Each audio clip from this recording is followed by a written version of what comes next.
Hey guys, आप सभी का स्वागत है कॉमिक अर्थ के एक और नए एपिसोड में। तो फाइनली 1 साल की कड़ी तपस्या के बाद अब जाकर हमें Venom 2 let there be Carnage का ट्रेलर देखने को मिल ही गया। तो आज की इस वीडियो में हम उसी मूवी के मेन विलन कार्नेज पर कुछ वार्तालाप करने वाले हैं। तो बिना किसी की मुंडी चबाए चलिए वीडियो शुरू करते हैं।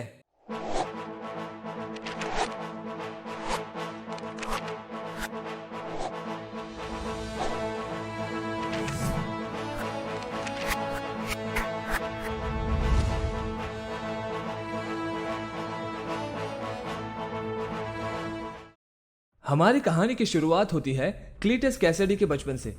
वैसे सुना तो था कि बच्चे शैतान होते हैं, लेकिन ये तो हरामी मानुस निकला, क्योंकि इसने बचपन में ही अपनी ग्रैंड माँ को सीढ़ियों से धक्का देकर उनकी हत्या कर दी थी और अपनी मॉम के कुत्ते को भी वो बहुत टॉर्चर किया करता था।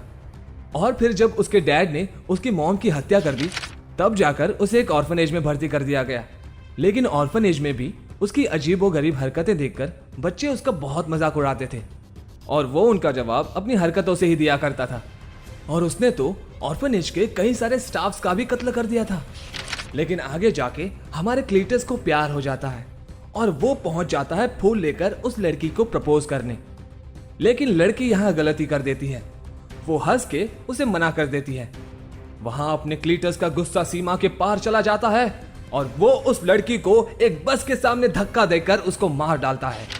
और यहीं पर क्लीटस का कारनामा खत्म नहीं होता। उसके बाद वो ऑर्फनेज को जलाकर वहां से भाग जाता है और फिर बड़ा होकर हमारा क्लीटस कैसिडी एक साइकोपैथ सीरियल किलर बन जाता है और कई सारे लोगों को मौत के घाट उतारने के बाद एक दिन पुलिस उसे पकड़ लेती है और उसे न्यूयॉर्क के राइकर्स आइलैंड के एक जेल में बंद कर देती है। और वहीं उसकी मुलाकात होती है एडी ब्रॉक से। वहीं जेल में बातचीत के दौरान एडी बताता है कि वही वेनम का होस्ट है।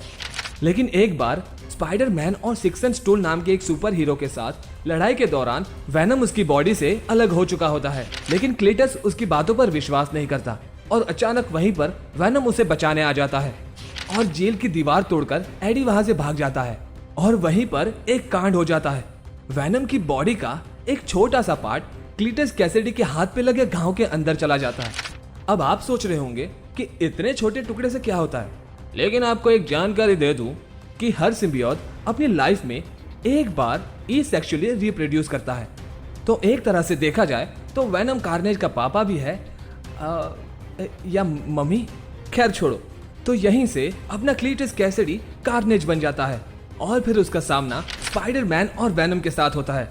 और 1993 के मैक्सिमम कार्नेज की स्टोरी लाइन में दिखाया गया है कि कार्नेज इतना बेकाबू हो जाता है कि मार्वल के कई सारे सुपर हीरोज को उसका सामना करना पड़ता है। और बिल्कुल इसी तरह उसने 2019 के एब्सोल्यूट कार्नेज में भी ऐसा ही कुछ कांड किया। उसने ब्लेंडर सिम्बियोट की मदद से अपनी पूरी की पूरी कार्नेज आर्मी बना दी और वहीं पर उसने माइल्स मोरालेस पर भी कब्जा कर लिया था और उसे 6 पैरों वाला एक कार्नेज बना दिया था। और यहाँ पर भी मार्वल के कई सारे सुपर हीरोज कार्नेज की आर्मी का सामना करने आ गए। और हाँ, क्लीटस कैसिडी के अलावा कार्नेज ने बहुत से होस्ट पर कब्जा किया था, जिनमें से एक है नॉर्मन ऑसबॉर्न यानी ग्रीन गॉब्लिन। कार्नेज ने ग्रीन गॉब्लिन पर कब्जा करके उसे रेड गॉब्लिन बना दिया था। दूसरे नंबर पर आते हैं डॉक्टर कार्मेलिस।